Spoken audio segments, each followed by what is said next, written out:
Hello dear student, स्वागत है आप सभी लोगों का क्लासेस में। काफ़ी समय बाद आप लोगों के साथ मैं एक वीडियो लेके आया हूँ, कंटेंट लेके आया हूँ थोड़ा। चलिए, जो हम बात करते हैं या जो आपका रिलेटेड है वो आपके यूकेपीएससी के एग्ज़ाम कैलेंडर से रिलेटेड है। जैसा कि आपने देखा होगा, ये कल 4 मई का आपका ये अपडेट है यूकेपीएससी का, और ये अपडेट है आपकी एग्ज़ाम पोस्टपोन से। हम बात कर रहे हैं आपकी एग्ज़ाम पोस्टपोन की। जैसे कि आपको पता था कि यूकेपीएससी द्वारा आपका एग्ज़ाम कैलेंडर जारी कर दिया गया था, और इसमें लगभग पूरे आपका ये मई से लेके पूरे आपका दिसंबर तक आपके क्या है लेक्चर के एग्ज़ाम होने थे।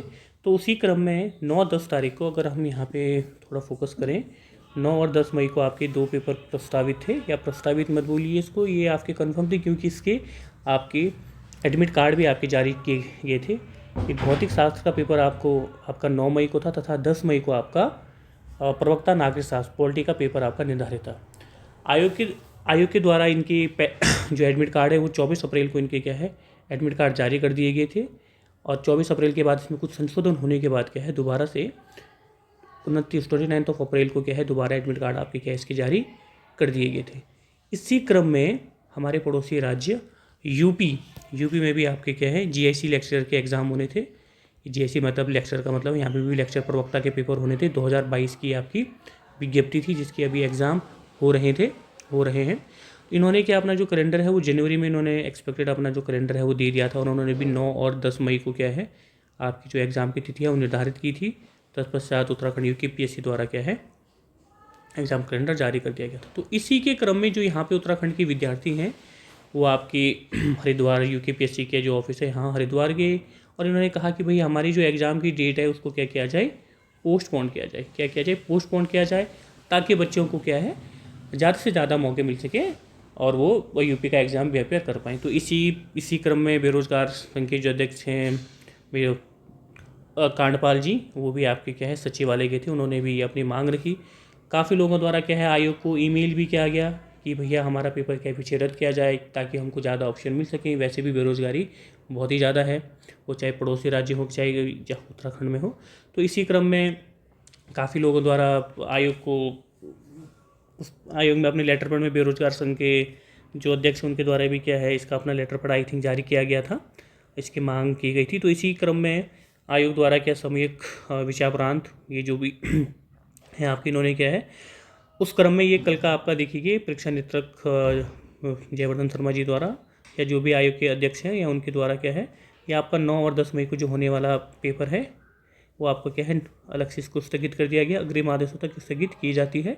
और साथ ही में कहा जा रहा है कि जो परीक्षा की तिथि है वो सूचना पृथक विज्ञप्ति प्रदान की जाएगी। अभी कोई एग्ज़ाम नेक्स्ट डेट इसकी आई नहीं है या डेट डिस्क्लोज नहीं हुई है कि ये कब होगी। अब अगर हम बात करें कि यार ये कब हो सकता है, हाँ एक और चीज़ जो रेस्ट ऑफ एग्ज़ाम है ना, बाकी जो आपके एग्ज़ाम हैं वो आपके टाइम पे ही होने, उनमें कोई भी चेंज नहीं है, इनमें कोई भी चेंज नहीं है। जैसा का मतलब आपका क्या है 30 मई को अगर हम यहाँ पे एग्ज़ाम कैलेंडर की बात करें तो हम यहाँ पे ये देखिए ये आपका माध्यमिक शिक्षा विभाग में प्रवक्ता इंटर कॉलेज 9 मई को भौतिक शास्त्र का था, 10 मई को पॉलिटी, ये दोनों आपके क्या हो चुके हैं कैंसिल हो चुके हैं, ये एग्ज़ाम आपके पोस्टपोन हो चुके हैं। इसके बाद अगर हम माध्यमिक शिक्षा विभाग की बात करें तो 30 मई को आपका हिंदी का पेपर होना है, ये आपका एज इट इज होगा। 31 को आपका इतिहास है, ये भी आपका क्या है एज इट इज रहने वाला है, इसमें भी कोई किसी भी प्रकार का क्या है परिवर्तन नहीं है।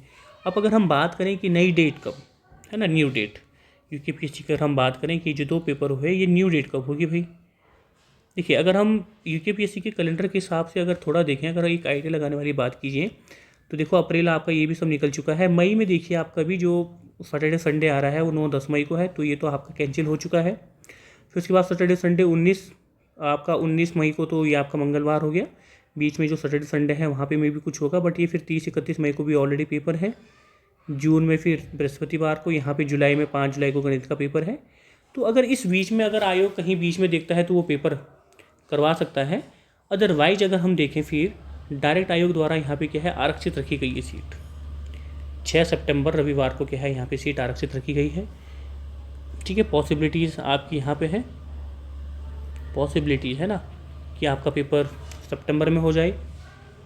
दूसरा पॉसिबिलिटीज़ आपकी 4 अक्टूबर को पॉसिबिलिटीज़, क्योंकि यहाँ पे भी आपकी क्या है ये आरक्षित रखी गई है एग्ज़ाम के लिए आरक्षित का मतलब है कि यहाँ पे कोई एग्ज़ाम के लिए इन्होंने क्या है, आयोग द्वारा रविवार को ये क्या आरक्षित रखी गई है कि अगर कोई बीच में कोई विज्ञप्ति निकलती है, किसी का पोस्टपोन होता है तो ये आरक्षित है। तो फिलहाल 6 सितंबर 4 अक्टूबर मोस्ट प्रोबेबल है ना, हम इसकी ज़्यादातर हम कह सकते हैं कि मोस्ट प्रोबेबल आपकी ये अभी हो सकती है। इसके बीच में अगर कोई आरक्षित है तो फिलहाल ये आरक्षित नहीं किया गया। देखो यहाँ पे भी मेंशन है कि उक्त तिथियाँ संभावित है, परिचित तिथियों में परिवर्तन किया जा सकता है।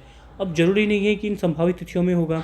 देखिए अगर हम यहाँ और बात करें, कोई और पेपर है तो ये इनमें से किसी को भी बीच में अगर हम संडे मंडे अगर कभी देखें, आप अगर यहाँ पे लगाइए 9-10 को यहाँ पे है 17 मई, अगर हम यहाँ देखें 17 मई को कोई पेपर नहीं है, ठीक है, 17 मई को यहाँ कोई पेपर नहीं है, बट यहाँ पे 17 मई को ऑलरेडी क्या है, यूके ट्रिपल एससी का पेपर है, 17 मई को यूके ट्रिपल एससी का पेपर है, तो ये 17 मई को भी नहीं होगा क्योंकि यहाँ पे वीडियो वीपीडी और पटवारी वाला पेपर है, तो ये भी तो 17 मई को होगा नहीं क्योंकि यहाँ पे इसका री एग्ज़ाम है, तो 17 मई को नहीं होगा। ठीक है, 17 मई की हम बात करें, 17 के बाद फिर ये 19 मई को मंगलवार को ये है, ये तो आप छोड़ दीजिए। फिर 17 के बाद अगर हम नेक्स्ट संडे की बात करें तो 24-25 मई है ना, अगर यहाँ पे 24-25 मई की बात हो रही होगी तो यहाँ पे आपका एक पेपर हो सकता है। फिर 30 मई को आपका क्या हो रहा है, शनिवार आ रहा। तो आप देखिए इससे पहले आपका 22-23 में जो संडे जब आ रहा होगा ये तब एग्ज़ाम हो सकता है। क्लियर है, ठीक है, ये आपके एग्ज़ाम के मोस्ट डेट है कि कब कब आपका फ़िलहाल हो सकता है। फ़िलहाल तो ज़्यादा पॉसिबिलिटी तो आपके ये जो आरक्षित हैं उसमें, अदरवाइज ये आयोग बीच में भी कोई भी संडे मंडे अगर खाली होगा तो वहाँ पे भी आपका पेपर कराया जा सकता है। तो आप ये मत चलिएगा कि आपका पेपर, काफ़ी लोग कह रहे हैं कि दिसंबर, भाई 6 दिसंबर तक पेपर है, इसके बाद दिसंबर में होगा या सबसे लास्ट में होगा, ऐसा कुछ नहीं है। देखिए कोई भी संडे मंडे को आपका पेपर हो सकता है।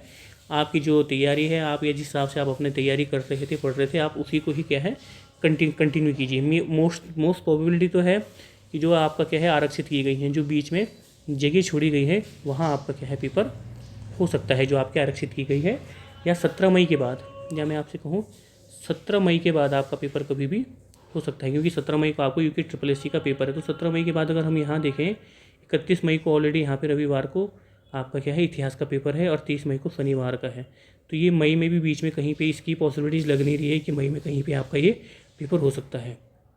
क्लियर है ना, अगर आपकी पॉसिबिलिटीज़ अगर बनती है तो मेरे हिसाब से आपकी पॉसिबिलिटीज़ बनेगी आपकी 24 की, है ना, 23-24 की आपकी यहाँ पे पॉसिबिलिटीज़ बनने वाली है। ओके, 23-24 मई की आपकी क्या है पॉसिबिलिटीज़ होगी अगर आपका पेपर हो सकता है, क्योंकि ये 2 स्लॉट अभी फ़िलहाल हमारे पास क्या है आयोग के पास खाली हैं, 23 और 24 मई को, शनिवार और रविवार आ रहा आपका, क्योंकि जो नेक्स्ट आपका संडे मंडे है, नेक्स्ट संडे मंडे आपका 30 और 31 मई को है, तो यहाँ पे तो कोई पॉसिबिलिटीज़ है नहीं। तो ये फ़िलहाल देखो हम ये एक्सपेक्टेड कर सकते हैं कि कब हो सकता है। बाकी देख लीजिए आयोग द्वारा जैसे जैसे कैलेंडर अपडेट किया जाता है उसके हिसाब से पेपर आपका कैसे होता है, वो तो हमें आयोग क्या है इसको पहले ही अपडेट कर देगा। क्लियर है यार, तो ये तो है आपकी छोटी सी अपडेट। बाकी जुड़े रहिए, थोड़ा समय नहीं मिल रहा है तो इससे आपकी क्या है वीडियो कंटिन्यू नहीं आ पा रही है। बाकी जैसे मुझे कोई अपडेट मिलेगा या कोई अगर नई अपडेट आपकी यूकेपीएससी से रिलेटेड होगी, आपके लेक्चर के एग्ज़ाम से होगी, तो उसमें नई वीडियो के साथ क्या आपके साथ उसको ज़रूर शेयर करूँगा। तो बाकी जुड़े रहिए क्रिया क्लब के साथ। Thank you.